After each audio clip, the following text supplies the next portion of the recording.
Ladies and gentlemen, a very good morning. By way of introduction, my name is Lieutenant Colonel Langley Sharp from the Centre for Army Leadership, the CAL.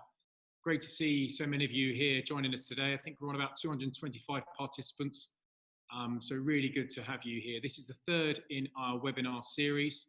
For those of you that missed the first two, Major Russell Lewis talking about loneliness of command, and Gareth Bloomfield, principal psychologist here at the Royal Military Academy Sandhurst, talking about positive psychology and mental resilience. If you missed those, they're available on our YouTube channel.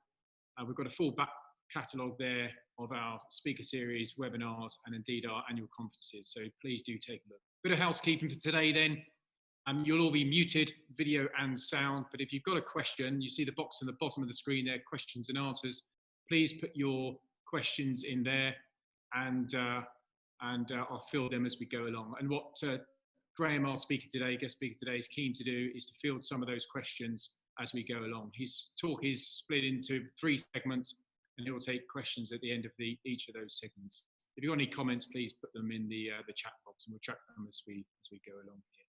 So without further ado, I'd love to introduce Mr. Graeme Taylor. Graeme wears 3 hats relevant to today's conversation. Firstly, he is an ex-regular.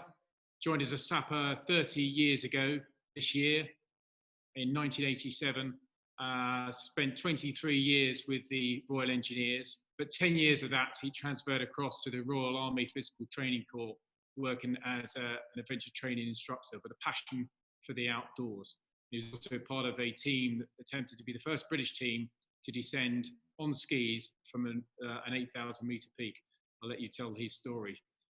He currently serves now as a reservist with 299 Para Squadron, part of 23 Engineer Regiment, where he recently deployed as part of the COVID response force. And finally, he's a people performance specialist. He's got his own company, centered coaching, working with the corporate world on leadership. He's an executive coach and facilitator. And he's got a particular passion for self-awareness. He champions self-awareness, particularly relevant to today's conversation, particularly relevant to the leadership field, and indeed particularly relevant to response to crisis. So really keen to hear his thoughts on that today. He's worked for about 10 years, as I say, in the corporate world, working with many of the giants in the industry, Amazon, Deloitte, Ernst & Young, amongst many others, including organisations across the public sector. So he's got a wealth of experience to bring to bear today. So without further ado, Graeme, great to have you on board. Over to you.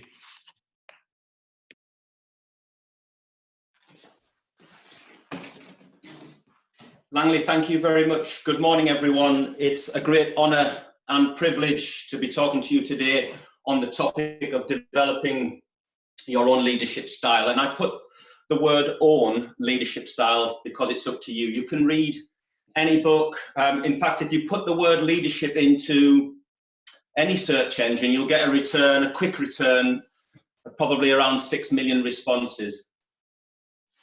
So leadership is all about you. Who are you? Where have you been? What are your strengths? What are your weaknesses?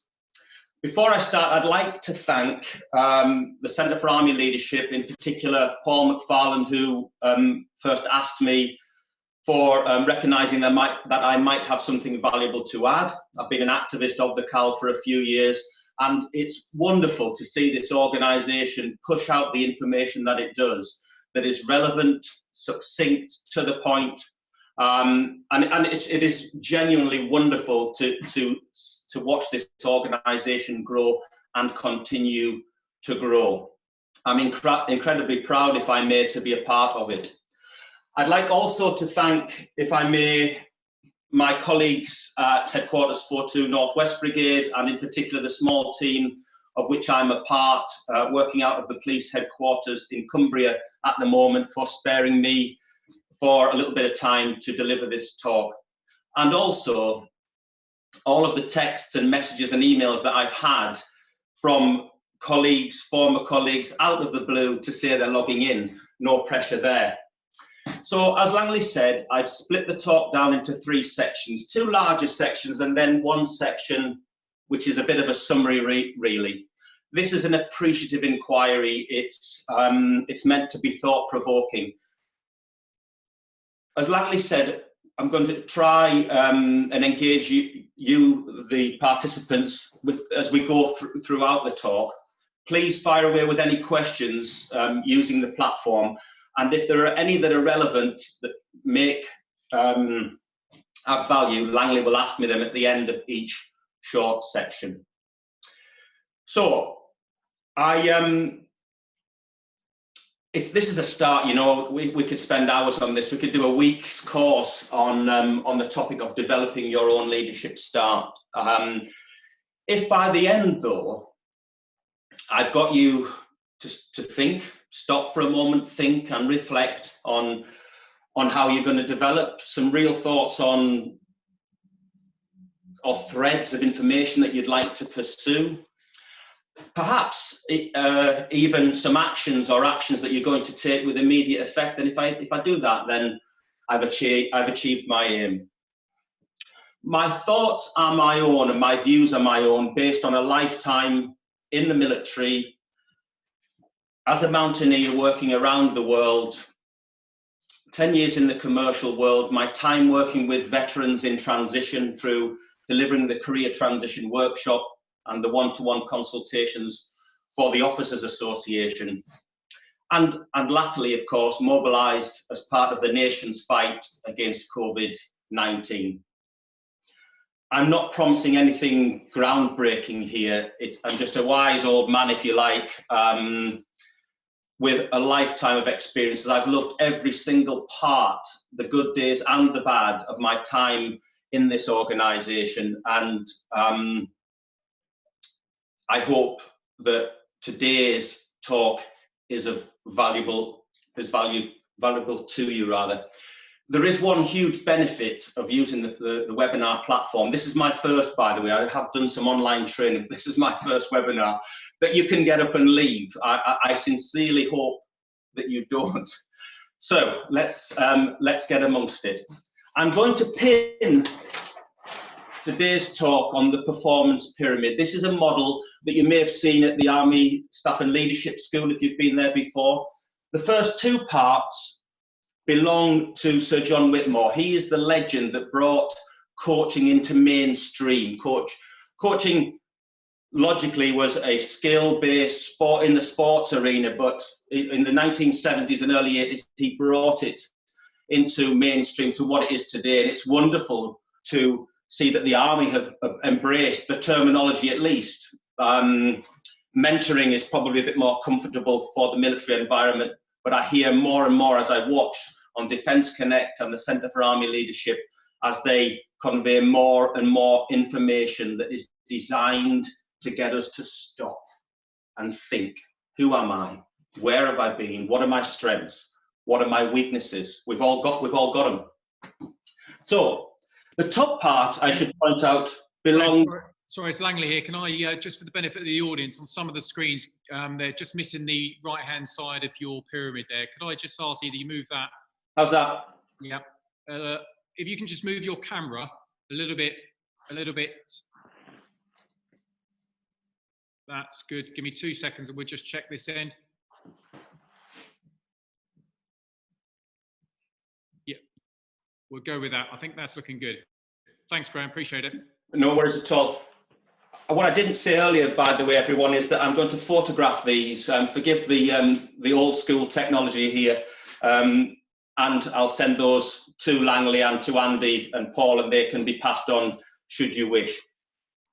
So the performance pyramid belongs to Sir John Whitmore. Raising awareness, generate responsibility. The top bit belongs to Mark Woodhouse, who some of you may have heard of, performance people. Around 2010, he was involved quite a lot in developing some of the material for leadership doctrine in the military, particularly at the Army Staff and Leadership School. So today we're going to start here, raising awareness. And I've entitled this, "What Did You Walk in the Door With?"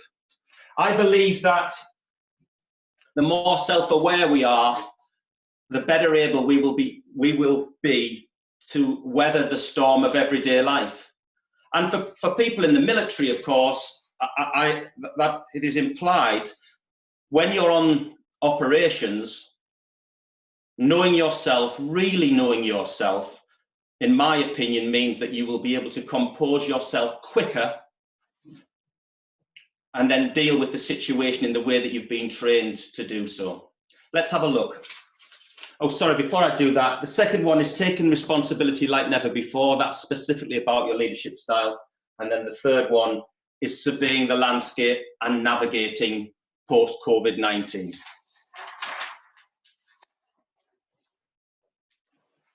So I'm not an artist, I must say, I must point out, but I hope my describing this model to you that I put here, it's the iceberg model. You might be familiar with it.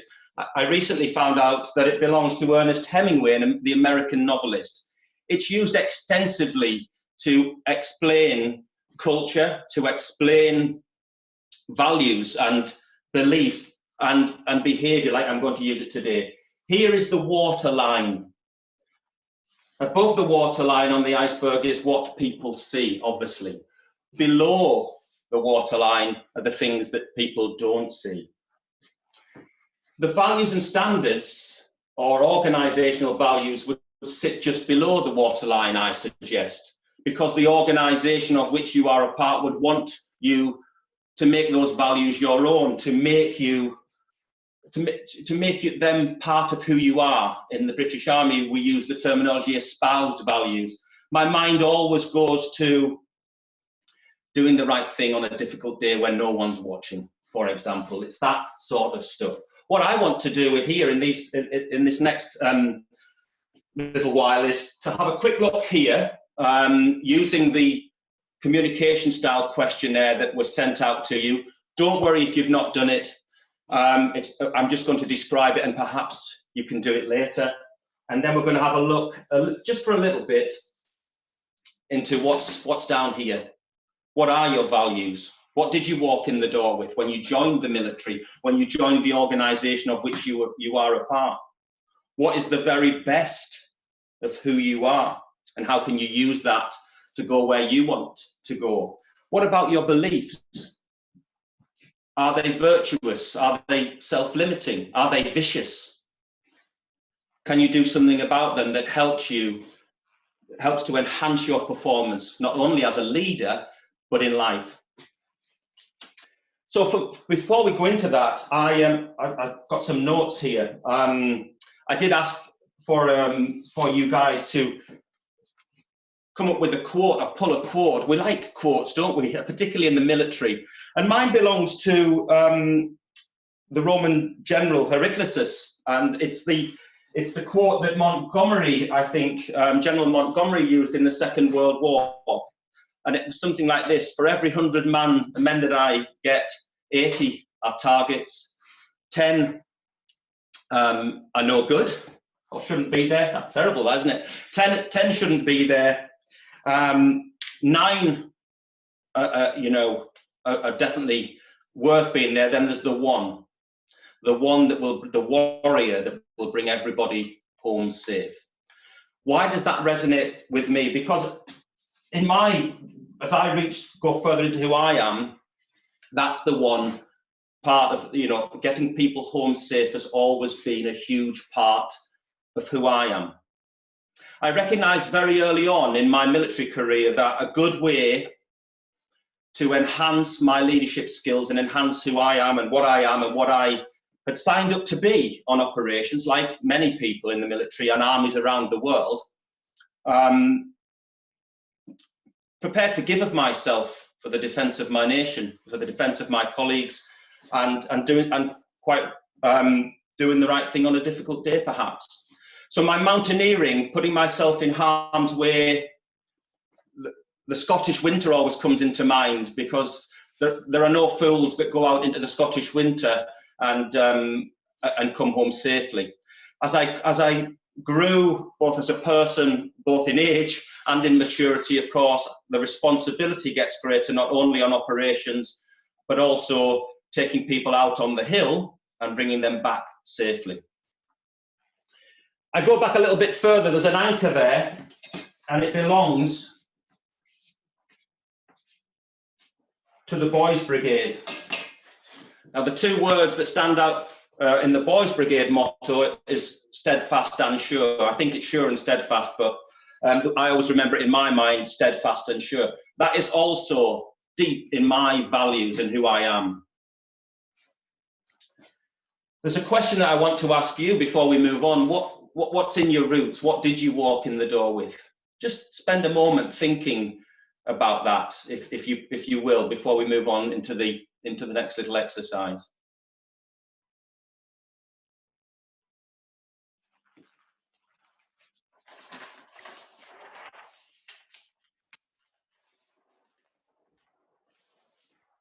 So above the waterline, there are a great many questionnaires online. I'm grateful to the people that produced the compendium of questionnaires that I'm using today. One of which I'm using today, which is the communication style questionnaire. Now, if you've done it, the scores will have put you into one of three categories: either helper, thinker, or battler. There's no right and wrong, no better, worse. We need to be, all of us at any given time, I suggest, if you use the model, a helper, a thinker, and a battler. I used this recently with a team in the military, actually, 10 people, all of the same rank, just doing a little bit of personal development. And I asked them to, as a bit of an icebreaker, I asked them to complete this and then come and put their initials up on the flip chart. They all were helpers, and I'd never had that before. So I suggested to the team that I was working with, have you answered the questions truly as you as a person, or have you answered the questions with a kind of lens filter on because of the uniform that you're wearing, the rank that you hold, the position that you have? And the answer was yes, really. After that, the power of the learning was greatly enhanced. So if you go to the back of the questionnaire, you will see there's some information for each of the styles: strengths, possible negative characteristics, and then avoid your tendency to. Now, I'm a helper. And you know, as a youngster, a helper should avoid the tendency to avoid conflict. And it's easy when you're 50. I'm 50 this year. To I've matured and I've gotten over that. But initially, as a youngster, I would use humour a little bit too much at times to try and get over the tension. I wouldn't stand firm. And of course, with experience, you get better at that. And luckily for me, as I've already mentioned, being a mountaineer, you have to grow quickly. When you're in winter conditions in Scotland, ski touring, ski mountaineering around the world, on the front end of a rope, to be frank. I'm not saying that to suggest you all become mountaineers. I'm just suggesting that in a thought-provoking way. How do you nurture who you are? How do you nurture your leadership style? We are in a world where it's okay not to be okay, and I think it's great. I think it's absolutely fantastic that we can seek help if we want to. So if you did that, please have a look at the information, the strengths, very politely, possible negative characteristics, and then the bit at the bottom of the page, which is avoid your tendency to.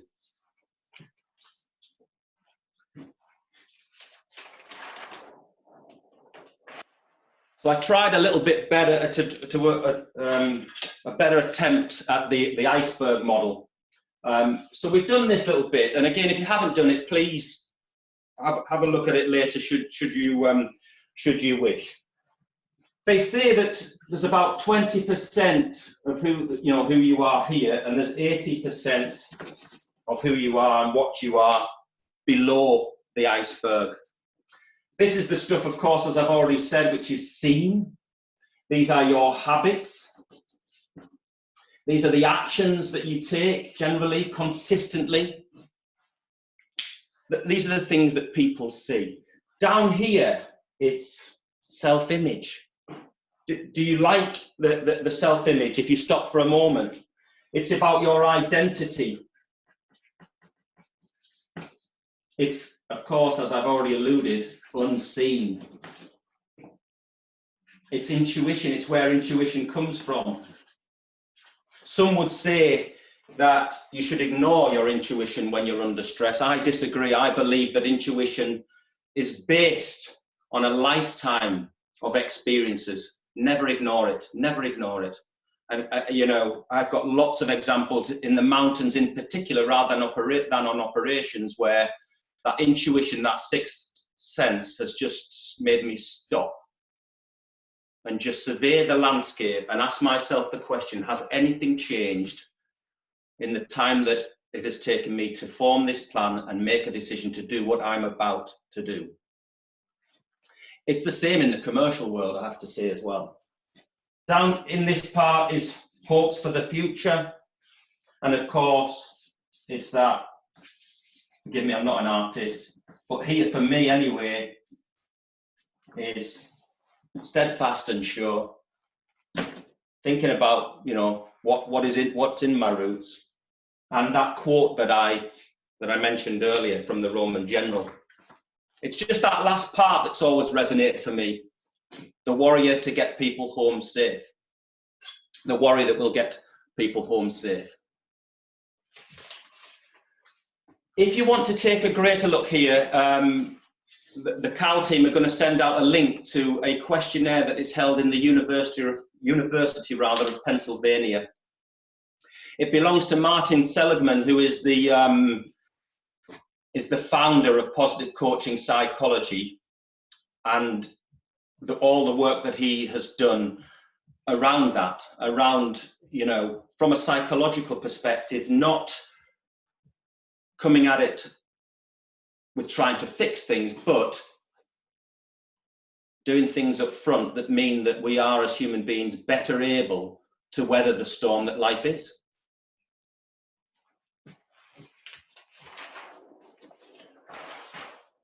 So there are a number of words there. I hope that you can see them. This is where you're going to need your notepad and pen. Langley, can we see that?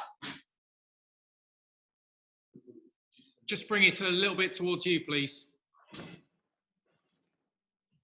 Yeah, great. Is that okay? Perfect. Thanks, Graeme.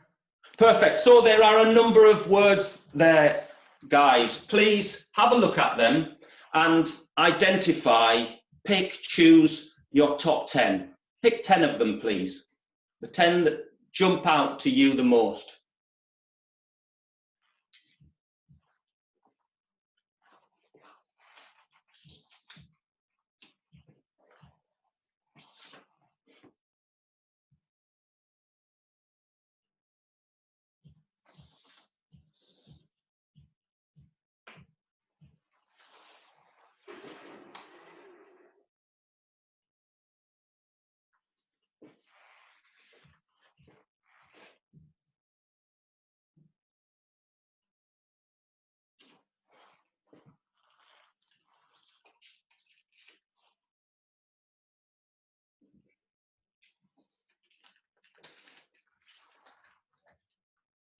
About another 20 seconds.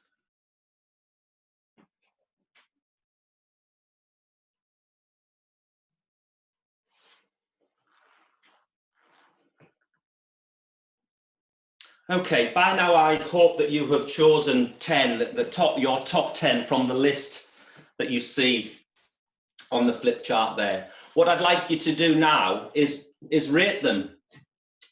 You know, I want you to look at the 10 and go, right, that's my number 1, that's my second, that's my third, that's my fourth. Just spend about 15, 20 seconds. Please don't think too hard, just go for it.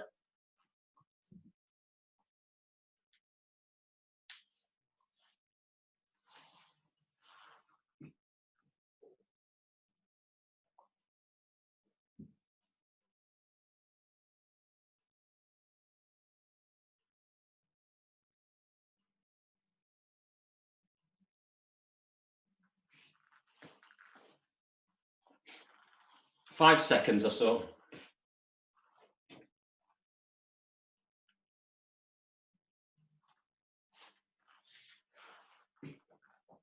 Okay, where I'd like you to look now is the top 5 strengths. Just have a moment looking at those. And I want to just ask you to check in with yourself. Do they resonate? Are they, excuse me, are they the ones that you would say you've walked in the door with today, in the past? Are they the ones that you think you could use in the future? Just take a minute, not a minute or two, just take a few seconds looking at that. And if you want to test and adjust in the top 10, please do.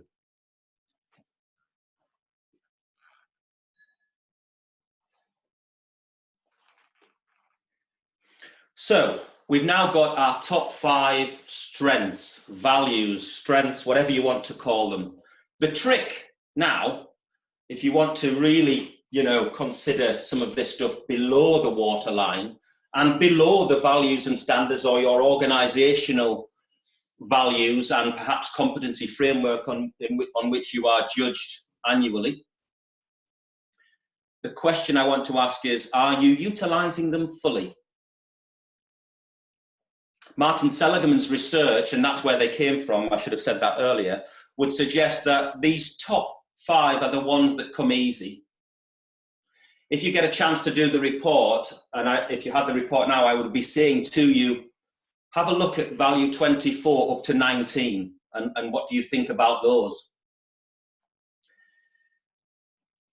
The research suggests that it's your top 5 that come easy. You don't expend that as much energy with your top 5 as you would from 19 down to 24, I think it is. The next question is, of course, are you overcooking any of your values? The bravery and valour one, the courage, bravery and valour one always comes to mind. In a couple of occasions, I was working as a coach with an operations manager, £50 million gross per month operation, newly promoted, banging the table on the morning meeting, behaving in a way that was alien to him, but he'd been told by one of the senior leaders in the business that had promoted him, we need to see a bit of steel now. He wasn't getting the information he needed to make the decisions that he needed to make. And quite frankly, people didn't want to work with him. So he was overcooking that. He thought he was doing the right thing. Another one, business development manager with one of the business development lead with one of the consulting firms, smart, good looking, went to Oxford and Cambridge, when it got to the point in the interaction, you could build rapport with people. When it got to that point where we would ask in business, so are we going to do some work together? He just couldn't do it. Yet bravery and valour was there. He was just underutilizing it. He had it in his DNA. He just hadn't found the way to utilize it.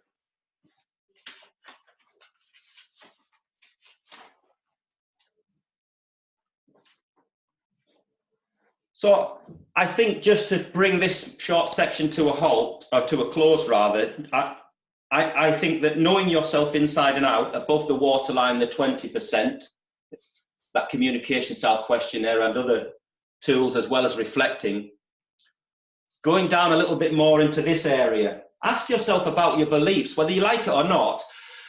Values and beliefs are formed very early in your childhood. Between 8 and 12, they become fixed. There's a big debate about that. And there's loads of research gone into this sort of stuff. However, is there anything in there, that as you consider it today as part of this talk, and perhaps after, ask yourself, is there anything limiting me and where I want to go and what I want to do and what I want to be and the person I'm expected to be at work, perhaps, on the battlefield, in the world of work, creating, leading well, bringing success to the organization? I believe considering this stuff can help us get over the stresses and strains of life that we are now able to mention more and more to ourselves and others. It's okay not to be okay. Is it, though, on your team from a leadership perspective? Langley, at that point there, can I ask if there are any questions, please? Graeme, yeah, thank you very much. We've got a few questions coming in. First one from Michelle Cracknell. What happens if you score equally as a helper, thinker, and battler? What happens if you score equally? Then brilliant. You will have a greater propensity to flex and be helper, thinker, or battler. Great question. And that is consistent with more in-depth tools that you have to pay for, actually. Thanks. And one from Christian here. What specifically can I do as a helper to become better to confront people? So as a helper, how can I better confront people? Good question. And I have to go to know yourself. Know yourself. Read extensively. You know, I'm not blowing smoke here, but that paper, you know, that the Caleb just put out is fantastic. Gareth Bloomfield's talk on resilience. Russ Lewis's talk on the loneliness of command. Research. Think about these questions, these appreciative, inquiry-based questions. Who am I? Ask yourself these questions in the moment and try it. Try it out. Stand your ground. On the back of the questionnaire, particularly on the 3 sheets, the bit at the bottom, which is entitled Avoid Your Tendency To. I like that. It's if the cat fits, wear it. Just have a look there. In each of those segments, identify the statements that, you know, resonate most with you, and then give it a go. I would give it a go to those closest to you if you work in a hierarchical organisation. I would give it a go to those closest to you rather than the CEO or the commanding officer, perhaps. Great, thanks very much. We've had a comment in here from some anonymous individual just saying, asking for the questionnaire to be sent out. So just for reassurance, everyone who's signed up, we've got your email addresses. We'll send that questionnaire out after this. That's it for now, Graeme. Over to you. Thank you. Brilliant. Thank you very much. Just a couple of reflection points to consider before we move on. What are your values and beliefs? Do you need to take a more in-depth look? Do you like what you find in there? What's virtuous about it? What's vicious about it? Do you need to change, adjust, if required, to get you to where you want to go now and in the future?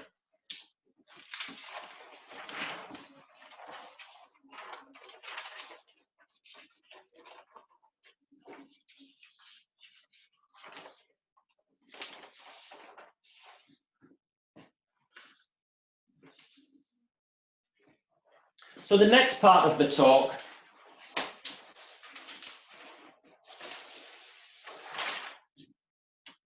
sitting back to the pyramid is generate responsibility, but it's taking responsibility like never before.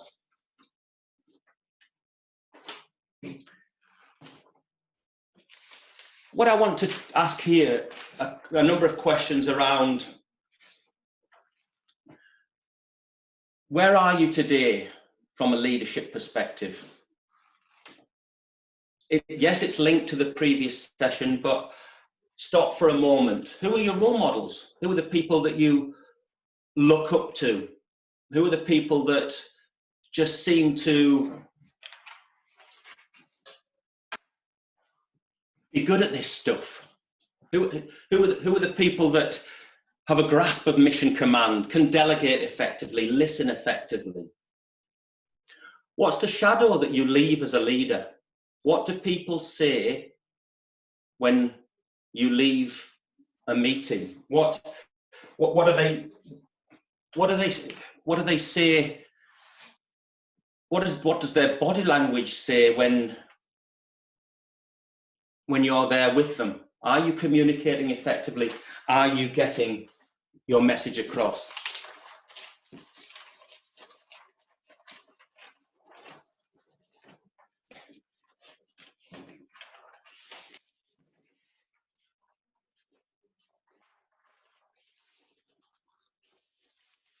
So this is where you're going to need a notebook, and it's a classic SWOT analysis that you may have used on courses before. I think it's an underutilized tool. We can do this both in general terms, and we can use it for a task or a project that we're about to join. What are my strengths? What are my weaknesses? We've all got them. We've all got them. How are you going to use your strengths to overcome your weaknesses, both as a leader and as a person? What are the opportunities now for you, and what are the threats? And as we get onto the summary of the talk today, I'm going to ask you to consider what are the threats, as I encourage you to survey the landscape, navigate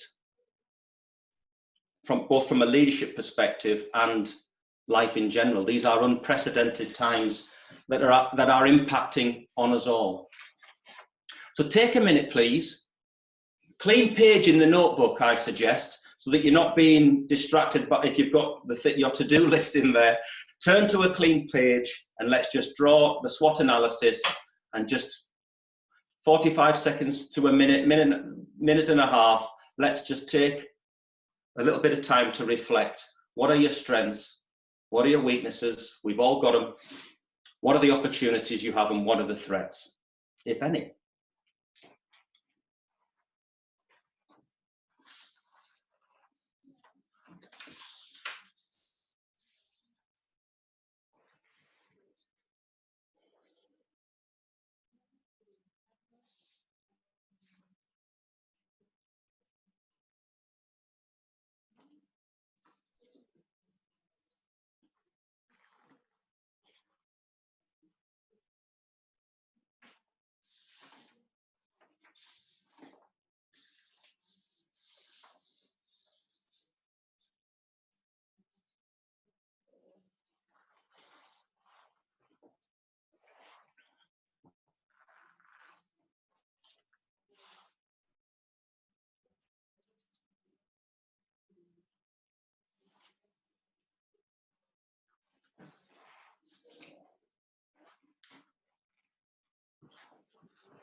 About 30 seconds.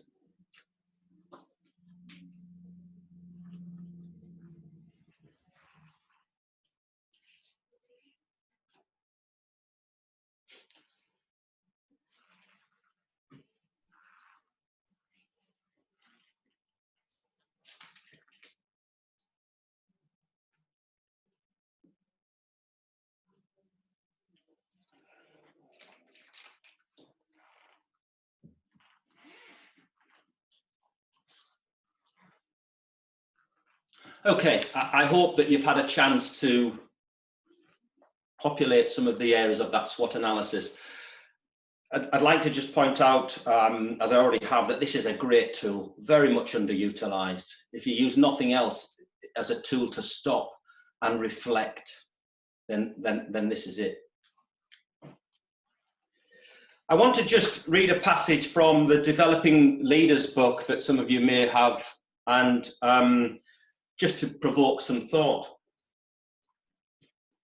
So one sensed an intellectual bully with a reputation for being clever. He spent much of his time delving into the workings of his staff and cramping their imagination. He either did not trust, or he felt his judgment was far ahead of theirs, that he had to constantly interfere. He was inanely hungry for details, and the whole system spent more of its time answering his endless requests rather than sorting out problems for those below them. He worked ridiculously long hours, unnecessarily so. Everyone became tired, a few resigned. I don't think he had any other life, and certainly had no other interests. It goes on. There was a corporal in my platoon, Sangin, we all used to loathe, the real Jekyll and Hyde. In front of the officers, he was the perfect NCO, always enthusiastic, keen to get the toughest jobs that there were. In front of the private soldiers, he was a bully. He would belittle you if you didn't do what he wanted, and threaten you if you didn't come up to scratch. Whenever we had a break, he would make us sit around him and listen to his stories. We all used to laugh, and some copied the way that he dressed, just so that they did not single him out. Interesting, very thought-provoking, very brave, I think, to put that into a document. What's the shadow that you leave as a leader? What's the shadow that you want to leave? What's the shadow that the organisation of which you are a part wants you to leave?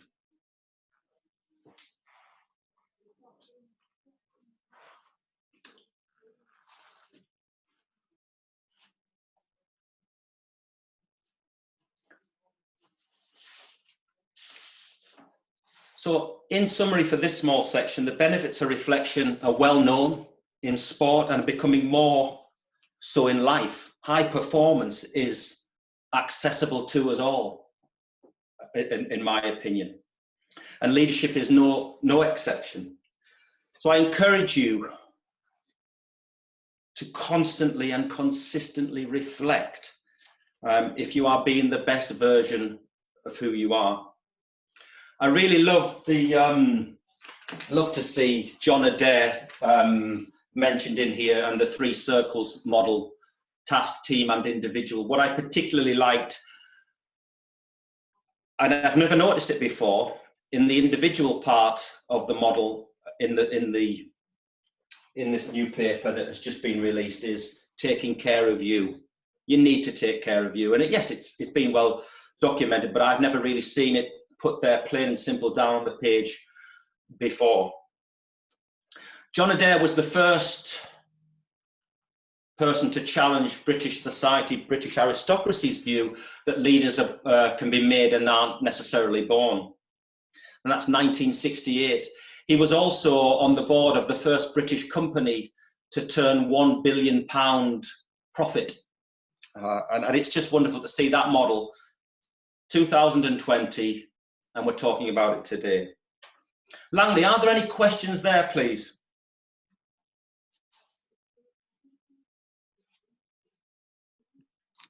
So we've got a few coming in. I've just taken a look at the chat as well.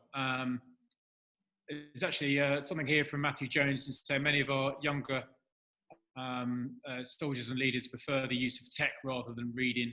What coaching apps and websites do you think provides the best single source for utility for our junior commanders? Have you got anything off the top of your head? If not, we can certainly get back to our audience later on. Well, the first one that comes to mind is Headspace, believe it or not. And whilst it's not directly, to do with leadership, it is really, isn't it?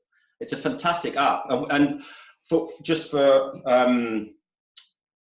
information, everyone that has been mobilised or is involved on Op Rescript, we've been offered that for free.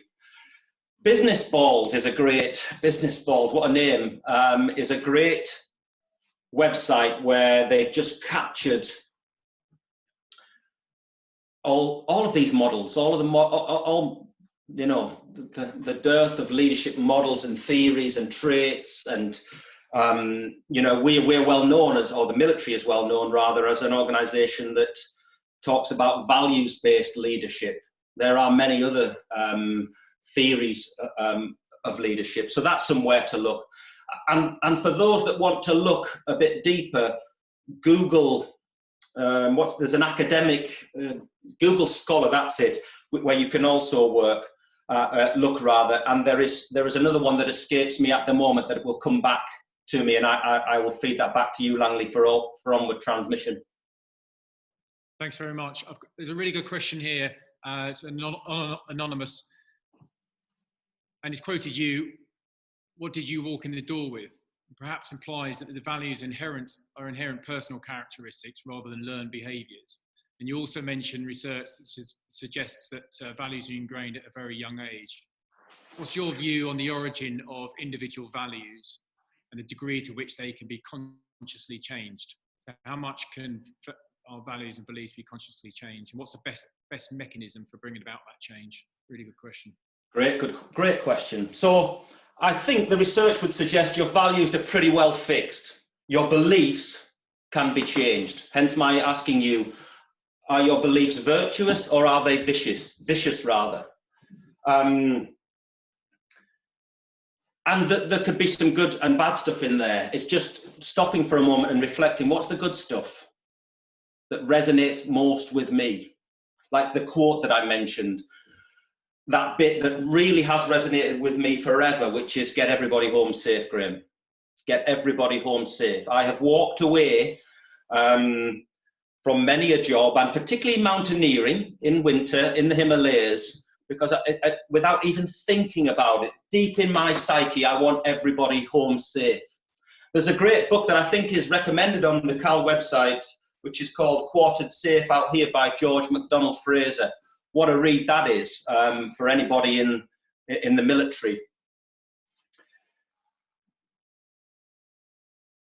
There is something I want to say, which is, you know, I always think of the older people when I was growing up. My maternal grandfather, hello Mum, that's the only indulgence I'm having today. He was quite, and others were quite vociferous in pointing out that we should have good manners. Please and thank you, hold the door open, wait for a pause to come in on a conversation. And that's something that I believe is fixed in me, and I've used to great effect throughout my military career. There's an opposite to that. I was driven around by an absolute lunatic from birth. No malintent, but, you know, fighting people at the side of the road, the arm going out the window, me and my two brothers, you know, thinking that was normal behaviour. And I have had instances of that in my late teens. You know, I'm 50 now, so it's a long time ago, where I too was driving like an idiot if somebody cut me up, hollering, beeping the horn. So that, if you like, in answering the question, is something that is a limiting belief. It's a vicious belief that was steeped deeply into my DNA, and I've changed it. I recognised it was wrong. I'm lucky I joined an organisation straight from school. I went to do my A-levels, although I didn't do very well, so just didn't do the A-levels, ended up doing maths GCSE again on a Northern Ireland tour. But I think I want to use that to make the point. I was able to adopt the values of the organisation of which I was a part. I think I want to just add one more point. As I matured and in mid to late 30s, I needed to get away from this organisation and those values. I'd been part of it for too long. I needed to go and find myself. Yet, 18 months later, by invitation, I'm back in the door. It wasn't that I was missing anything, it was just that I felt I had something to add, and for as long as I feel I've got something to add, then I shall remain a part of it. I hope that answers your question. Graeme, many thanks. Just for the audience out there, we've put a few links into the chat box. So Leading Through Crisis paper that got published by the CAL last week that Graeme's referred to, the link is in there, and the book you've just referred to as well, Graeme. So thank you very much for that. There's a few questions also come in with regards to some of the other material that you've spoken about. And again, we can either get the links out today, and if they're not available, we'll get them out via email. One more question before we move on to the next section for Mark Kaiser. Is it a problem if most of your role models exhibit a different leadership style to your own? Or is it more helpful to be inspired by successful leaders who are similar to yourself? Interesting that. The latter part of the question first. There is a propensity as a human being to recruit, promote in your own shadow. I often get involved in the commercial world at the start of big multi-million-pound projects of making sure the characters on the team are well balanced. Not all battlers, because you can imagine they would drive each other mad. And then the first part of the question, I have to lean into first joining the military at 16 years old, and somebody saying, you are going to be, there's going to be a huge range of people stood in front of you over the next 8 to 9 weeks. They all have a different leadership style. They all have a different delivery style. Take the best from each of them, this person said. Put that into your own leadership style as you grow? And that has stuck with me forever, 33 years. I hope that answers the question. Thanks, Graeme. We'll take a pause on there. There are a few more questions coming in, but I'll reserve some towards the end to allow you to move on. Thanks very much. Thank you. Thank you very much. So I think this is kind of getting to a close now and into a summary. And the last part of the performance pyramid, this facilitate performance piece. We now know who we are, or we're starting to think about who we are. We've started to take responsibility for who we are, asking questions like, what is my leadership style? What is the shadow that I leave, want to leave, should leave? What do people say about me when I leave the room? There's something I'd add here, actually, which is, it belongs to Stephen Covey from his book, The 7 Habits of Highly Successful People. This book was published in around 1989, and it's called the eulogy concept, I think, or the eulogy story. So, God forbid something happens to you and you're not here next week. At your funeral, what is going to be said? What's your best friend, your partner, your spouse, your parent, or whatever, or sibling, what are they going to say? You know the answer, but don't answer. Something to reflect. This next bit is about, is in the pyramid, facilitating performance. Where do you want to go? I entitled it, Surveying the Landscape and Navigate Post-COVID-19 and Beyond. So what now? The SWOT analysis might help you here, and in good military parlance, have you got a plan? Have you got a plan? Will your plan survive contact? And I suppose here it's worthwhile going beyond leadership to you as a being, as a person, as a son, as a daughter, as a father, as a mother, as a brother, sister, as a leader of your people that you might not be with.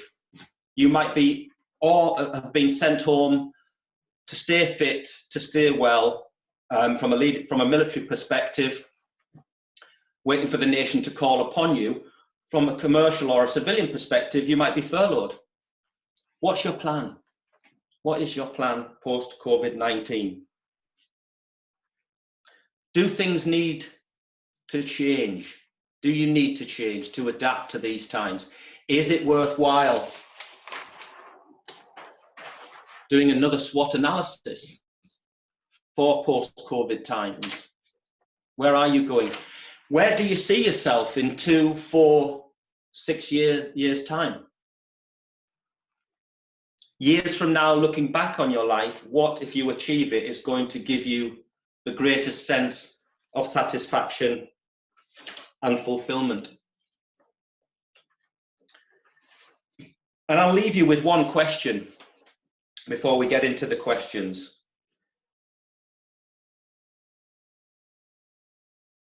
What's the one thing that if you were to do it would give you the greatest return on the time, the effort, the money that you put in to achieving it? What's the one thing that if you were to achieve it would have the greatest impact on your life, both personally and professionally? Langley, over to you. Graeme, many thanks. Many thanks indeed. First question is about self-awareness more broadly, and you've got a breadth of experience as a reservist, as a regular, and indeed in the corporate world. Do you think as an organisation we do enough to encourage our people of all ranks to be self-aware? What more can we do to make sure they are self-aware? It's absolutely critical skill to leadership. Wow. As I've already said, and again, no smoke, what the Centre for Army Leadership does, what the Army Staff and Leadership School does, even looking at some of the new information in the CLM courses, what growth, coupled with what you can find online, what goes on in society, the books that are out there, that I would like to point out, either reference Stephen Covey directly or reinvent the wheel. I mean, he was just the legend at this sort of stuff. And the 7 Habits are fantastic. There's an audio book if you didn't want to read it, and there is a 25th anniversary book that I actually just bought because I always give copies away, and I forgot who I gave it to, and they forgot to give it me back. There's also a book entitled The 7 Habits for Teenagers. So I think that's what we could do individually. As an organisation, Defence Connect is full, absolutely full of information. For those not part of the military community and don't have access to that, online there are some great tools that will help you to become more self-aware, become more aware of the shadow that you're leaving. I hope that answers the question. Thanks, Graeme. We've got one here from Michelle, and it talks about loneliness, and there's a lot of talk recently about loneliness, one of the biggest contributors to mental health issues. And the question is, being a CEO is a lonely job. What could you do as a CEO to build up your resilience to deal with loneliness? I think, and it's well known, I'm a coach. Langley said I'm a coach. I've worked for 10 years at executive level, and get a coach and just explore this. One client always comes to mind, that I worked with for about a year, about 2 years into my commercial experience, and this guy had never ever taken his foot off the gas pedal through school, university, masters, into business. Incredibly successful, mid-40s, earning an inordinate amount of money, but his life started to unravel. Personal life, professionally, smashing it out the park. So the coaching I know helped him. I think it's worthwhile pointing out that as an executive coach, I undertake supervision, which actually is a hybrid version of therapy, believe it or not. And gosh, don't say therapy, but it is really, and it's worthwhile not ruling that out. It's a fantastic service that can be complementary to us all, particularly if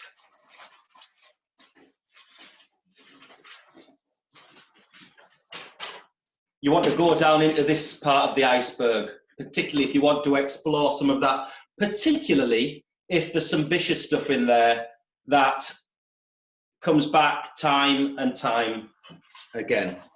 I hope that helps. Thanks, Graeme. Question here from Joe Orrell, and it talks about young leadership, people coming into leadership roles probably for the first time, and you reflected on your own experiences, and one of your reflections was that you used humour too much.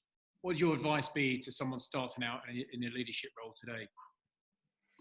I just missed the bit before the actual question. Can you read that again? It was something about I referenced something, Lang. I didn't catch it.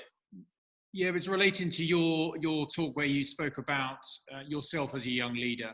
Oh yeah. You look back and you thought you used humour too much. Yes, got it. Yeah. Right, to someone setting out now in the leadership world, probably for the first time. Absolutely. I think there is a huge benefit to the resources that we have available to us as young leaders, and I'm going to go back to the iceberg model again. I never even knew about this, really, until I can't even remember where I first came across it. I certainly only found out that it belonged to Ernest Hemingway. Perhaps stopping and thinking about some of this stuff. What did you walk in the door with? Before you were given the values, whichever service you're in, Royal Navy, the Royal Air Force, or the Army, they've all got different values. Organisations have different values. Is there anything from anywhere, any term of reference that you can draw upon that resonated with you, like me with the Boys Brigade? And I think reflecting has such an important part to play. Try this stuff out. Ask those closest to you. Ask those closest to you, how am I going down here? How did that go? That little bit there. When I was having a discussion with such and such, how did I perform? Why not? Why not? This is you're in a professional organisation, I'm sure all of you. Why not enhance yourself and make yourself the best version of yourself that you can be, the best version possible? One last point on this question, I think, and this is a Stephen Covey from his book, The 7 Habits of Highly Successful People. Start with the end in mind. Where do you want to go? Years from now, looking back on your life, what if you achieve it is going to give you the greatest sense of satisfaction and fulfillment, both personally and from a leadership perspective. Hope that how answers your question. Thanks, Graeme. A question here from Jez Robinson, who you may well know. COVID-19 has been a great forcing function to practice remote workings and dispersed command styles. But in the words of Slim, which we all know, leadership is just plain you. And this often relies on personality, the projection of that personality, and seeing the whites of your eyes in order to project personality. We're clearly limited on the chance to do that now and to be able to interact in person. Any thoughts on how we might adjust our leadership style for dispersed, remote command, leadership and management, particularly if you rely on those personal interactions and that style of personal engagement? Absolutely, great question. Thank you very much. I go to this. In here, that's where my thoughts go immediately. Task, team, individual, communicate. Communicate. Get people to replay back what you're trying to delegate to them. Get their interpretation of it in fine mission command perspective, more now than ever, because you're not getting the tonality really, you're not getting the whites of their eyes. So I think it's important to communicate. Be careful up front in terms of what so that you are clear on what you want them to do. Give them the parameters in which they can operate freely. And I think what I found, just as I handed over some of my commercial work now that I'm mobilized, I found myself in the conversations with my clients, one-to-ones is proving in these COVID-19 times, using this medium, better than telephone actually, using this medium for one-to-one conversations, and not to do with the job, things like, how are you doing? How's the family doing? What's your best COVID-19 day? This is my best COVID-19 day. What do you think about that? And I think that can really help us now and in the future, because I don't think it's going back to normal anytime soon. We're going to need to adopt a more personal approach. Difficult, if you're the kind of, as I said at the start of this talk, I would love to be in a room with you all, walking left and right, looking at your eyes, looking at your body language, just to make sure that I'm delivering, to be able to throw my voice, for effect. Can't do that. And I certainly don't know if anybody's left, which is also something to bear in mind. Jess, I hope that answers your question in some way. Right, thanks very much. It's great to see so much engagement on the chat channel as well, so please do keep that going in the margins. Another question, this one's anonymous, but I think it's really important about followership and how we prepare ourselves as followers, which I don't think, certainly in the military, we talk about enough. Many of the models we examine are focused on understanding what type of leader we are so we can improve ourselves. Thus, are there any models and development tools you would recommend to improve our ability to be followers? Good one. I think, it's a good one, and it's a great question because I think it's often overlooked. It's implied more than it's explicit. I think if you've grown up in any of the services or in the military environment, you've had to learn to be a good follower. I always remember a guy called Andrew Mackay. I think he left as a brigadier. In my 10 years when I left the Royal Engineers to work in the outdoors, I got a bit of a shock in that I was sent to an infantry battalion for nearly 3 years.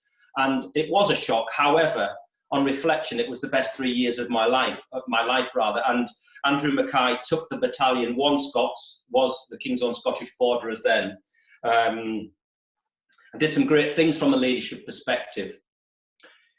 He was big on followership. Where, you know, he wrote a paper, I think, and it's still in the. If you look closely on the Cowles library, it is there, and it was challenged by the academics at Sandhurst, incorrectly in my opinion, but that's another story. He would say to his soldiers publicly, with the battalion on parade, as part of educating them, encourage debate, have conversations, listen, be prepared to put your point across. But when the orders process is complete, at the end of the questions, we then have to go and do what we've got to do. And that's where the conversation stops. That's where we each play our part in what we are there to do. And I found that incredibly inspiring. It's that sort of stuff, I think, that teaches us that followership is very important. Even in a leadership or a management position, knowledge of that, you know, it's that great line. I think it's in there actually, which has stayed with me all of my life. Never give anybody something to do that you wouldn't do yourself and with them. There's a great story of from my years of growing up, Cold War era, on the plains of Germany, bridge demolitions. We used to do long exercises, 7-8 weeks, bridge demolitions, and then bridge gallops. So I think we're on our 3rd bridge, and we were tired, we were moving slow, and a young troop commander called Alistair Fox, some of you might have come across him, he jumped in the middle of a bridge pallet, and you know, we were getting the straps off very slow, and his enthusiasm and his energy, he was literally picking things up that 2 men would lift, 2 people would lift, and he was throwing them off the pallet safely, not unsafely. And that inspired us all to get this bridge, because the pressure was on. When you do a bridge gallop, for those of you that don't know, the battle group is coming across. It is moving towards you. So the pressure is on. And that, you know, years later, hours later on that particular day, the exercise stopped, and we were all having a beer. And it was something, again, that has stuck with me forever. Followership is really important. Never lose sight of that. I hope that answered the question. Thanks, Graeme. Got one here about learning from failure. Absolutely key if you're going to develop as a leader. What advice would you give to anyone who is afraid of failure? And is there a tool that you would recommend for helping us develop from failure? It's a good question, and I think practice. As I alluded to earlier, I'm a mountaineer. I put myself purposely in harm's way, safely, initially, and then, you know, you gaining confidence, climbing harder, going further, testing myself. That enabled me to know my limitations, both physically, not mentally, I think, at the time. Now, though, on reflection, yes, of course, it did. Mentally, I think all organisations talk a good let your people make mistakes and fail so that they will grow. I think there is work to do in all organisations. So therefore, in my opinion, the onus is on the individual to try things out. If you're on a good team, if you've got an atmosphere or a climate where you can say, can I have a go at that? Then do so. Prepare fully and give it a go. From a leadership perspective, of course, in the military, no matter which service you're in, the stakes are high. If you're an ambitious person, you're going to be reported on your performance, and your failure, even though it was set up to help you grow, might just come out in a report. So watch that one. In the commercial world, it's where is the opportunity to help your people grow, when if you're in the private sector, it's all about the bottom line. In the private sector, again, it's all about performance. So I think it is something to think about. And I'm not sure I'm answering the question very well, it's certainly something I believe at the moment needs to stay with the individual, and we'll see where organisations go with it. Thanks, Graeme. Just for a wider awareness, we've still got a few more questions, but if you look in the chat box, we've given our mailbox there, our email address. So should you wish to get in touch with the account for any reason, if you want to become an activist, we talk about that a little bit more at the end, write a book review or an insight, or if you have any questions at all, please do get in touch with us. Another question from Mason here. And you talked a lot about coaching and the validity of coaching, and clearly you're an executive coach yourself, Graeme. As leaders, we're also coaches to our people under our command. Are there any tools or recommendations you have for those in a coaching role? Time. You've got to give yourself time to do it. And start with the end in mind. Are you coaching a skill, or are you coaching somebody to be a better leader, a better supervisor? You might be 1 rank, 2 ranks above them, and then you have to ask yourself, are you shifting into a mentoring relationship where you've been there before and you're hand-holding them, you're not hand-holding them, but you're giving them somewhere to go to ask the question. The use of models, John Whitmore's GROW model, it's in the new Army Leadership Code. I don't think he's referenced, but GROW, that GROW acronym, there are lots of them out there, but I always use GROW. What's the goal? What's the reality? What are the opportunities? And then what will you do? I think that's a great one. The coaching approach in its purest form, and particularly where I sit in the commercial world, not always in the world of work, whether that be in the military or business or public and private sector, is as a coach, you are asking questions and listening.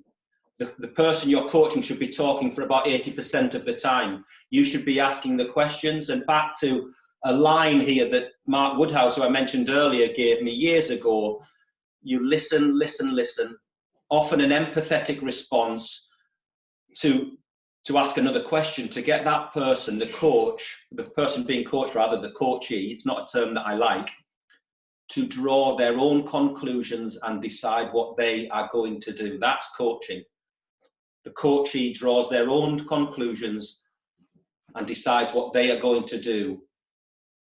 Of course, and forgive me, it's a cliche, but SMART, the SMART acronym, specific, measurable, attainable, realistic, and time-phased. If you can put anything that you want to achieve through that SMART filter, you are more likely to achieve it. I hope that helps. Thanks, Graeme.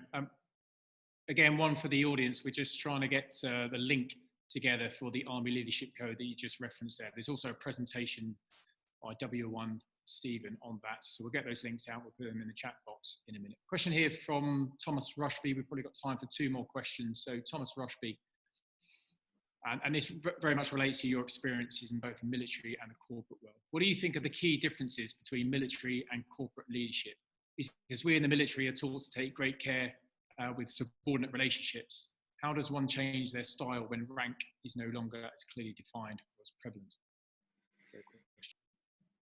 Good question. Will you ask it again, please, Langley? Absolutely. So this is the difference between military and corporate leadership. And Thomas says that we in the military are taught to take great care with subordinate relationships. How does one change their style when rank is no longer as clearly defined or as prevalent? Great question. Yeah, absolutely. I was only having a conversation. Sorry, Langley. Sorry. I was just saying, how much does rank play a role in one's leadership style, and how does that compare in the corporate? Absolutely. I was only having a conversation with somebody yesterday. and it was all about stuff getting done and somebody asking somebody, you know, why are you doing it like that? And the answer was because such and such said. And this is not a hierarchical organization either. So, okay, I scratch the surface on this one. I could spend hours talking about this one. A mature organization that is well led, has a vision, a mission, has aligned and values, and has aligned, helped their people to align themselves with their own values to where the business is going, whether it be flat or hierarchical, is well ahead of its competitors. And again, back to the point I made earlier, it has been wonderful to watch this organisation, of which I've been a part for over 30 years, grow and continue to grow. There's a change of vocabulary in the commercial world. Mission command is delegating effectively. And that's where I think this switchover happens, really. You're still giving people parameters in which to operate. You're still empowering them to go and do the job. There's a great article, actually. It's the longest running Harvard Business Review paper from, I think, 1973. It's entitled, "Who's Got the Monkey?" And it's about monkeys being, you know, the task. Who's got them? You know, are you delegating the jobs effectively? Are you, and this is the big thing for me, holding on to the responsibility? Not doing, but holding on to the responsibility. And then, of course, we're into leadership management and the debate that could come out of that. I hope that answers your question. One final point about that switchover. In my work with people in transition, it can be quite rightly intimidating to leave one organisation and go to another and see where your leadership style or what you've learned can translate and get you a return in terms of position, remuneration, as in how much you're going to get paid. And it's something that I just want to take this opportunity to say, don't worry about it. Tune into the language and you're going to be fine. Thanks, Graeme. I'm going to sneak in one more question, actually. But first, before we go to that, one from David Jones. Clearly, people have got a lot of time on their hands at the moment, or some people have, some people are very busy. But what would you recommend to make the most of this time to develop individual leadership? There's quite a lot of questions about how people develop themselves as leaders. So what do you recommend if people have got time on their hands? How do they best maximise that to develop themselves now as individual leaders? Well, you know, straight away, Gareth's talk, Russ Lewis's talk, go a bit further in. If that's your medium and that's the way that you want to learn.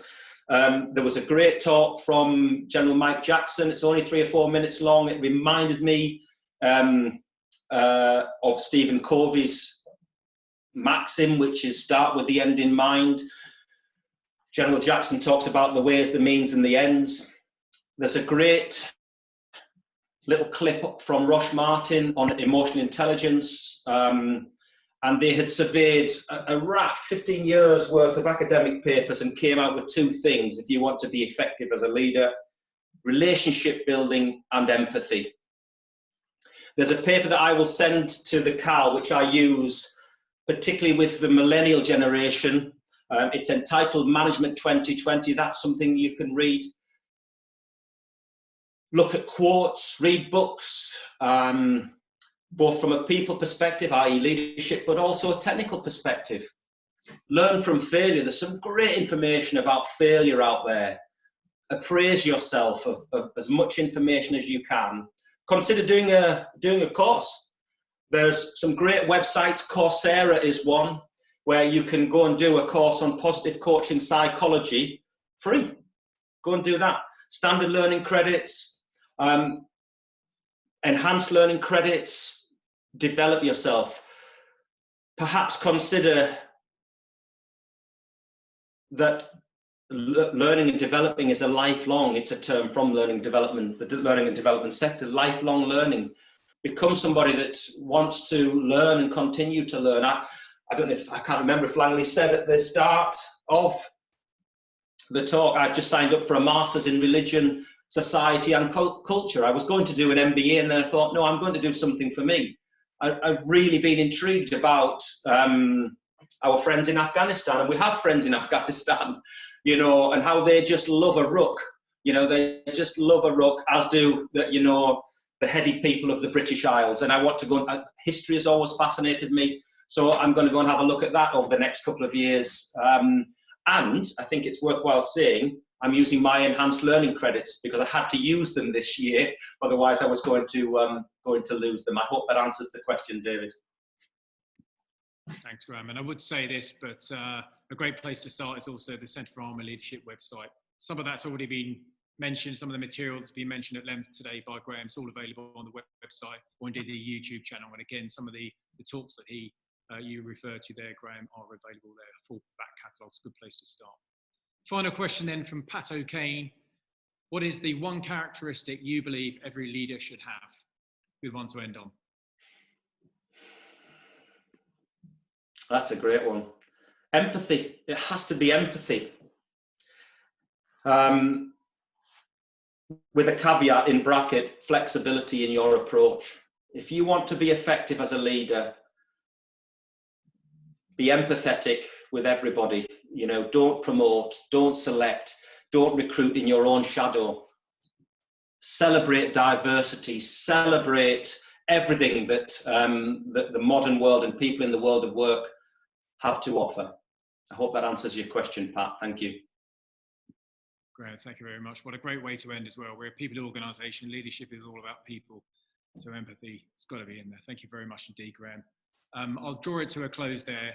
And before I say a final thanks to you, Graeme, just a couple of announcements to our audience. Thank you for your attendance today. Do join us next week for those of you who are part of the Activist Network.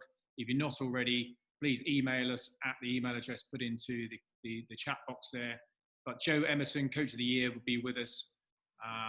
She's talking about facilitating a good workshop. So that's a workshop that runs all morning next Wednesday, the 20th of May.